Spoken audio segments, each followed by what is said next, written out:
Titan Souls recently came out, and while it's not a great game, it's a pretty good game. Perhaps a bit lacking for some, the mechanics are fairly simplistic, but it is something intentionally designed to be simple, and also something where player motivation and the history of the space is implied rather than overtly expressed. I generally enjoy such things because I find they lend themselves to active meaning-making, which is a deeply phrenic form of interaction with the text that also has the benefit of being a type of play. I play Titan Souls just as much in the moments where my mind fills in the narrative gaps as I do when I try to dash into the right position and kill a boss with a well-placed arrow shot. Now, I'm not too interested in discussing the game as a text, not even on a holistic or experiential level. Rather, I want to talk about the language that surrounds the game. Be it in casual conversation or in reviews on popular sites, the game draws inevitable comparisons to two other titles. The most obvious of these is Dark Souls. You can't avoid it. Souls is right there in the title, and it's a game with difficult bosses. The other comparison is to Shadow of the Colossus, a title I've devoted a non-insignificant amount of time exegeting. The thought sort of goes like this.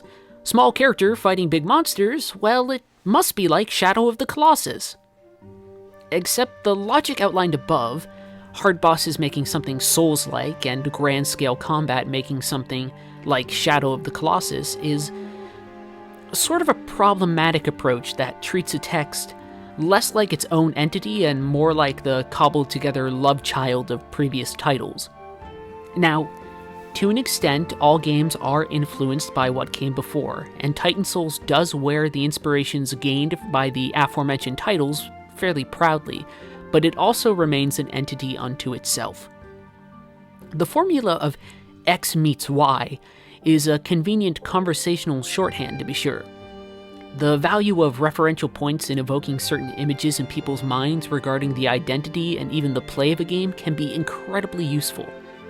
That noted, it's a formula that diminishes the work we're talking about. The need for these references largely comes from the mindset surrounding reviews. People reading reviews want a quick means of understanding what a game is about and how good it is. That's why, like it or not, numbers have so much power. Now, obviously, I tend to disagree with this approach. I think a review is something generally done for the reviewer's benefit. It's an expression of an experience after which we might judge if the experience appeals to us. I'm not breaking new ground by saying that the assignment of a semi-arbitrary number doesn't really help anyone. The same can be said for our language. People need generalities. But to quote de Tocqueville, general ideas are no proof of the strength, but rather of the insufficiency of the human intellect. General ideas are necessarily incomplete. They allow for quick judgments.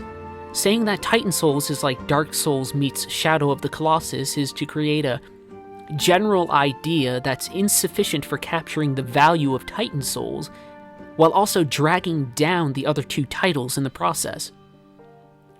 Certainly, Souls-like is becoming a thing much the same way that roguelike is a thing, a certain genre referring to shared mechanics.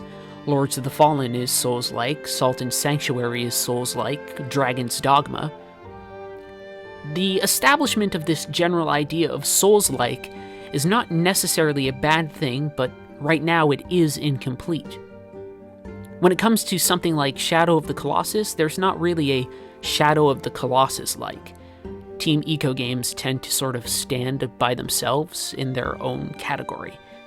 Regardless, the need for swift categorization of games, as evidenced by the discussion surrounding Titan Souls, is a linguistic problem and a critical hurdle that's very much worth leaping over.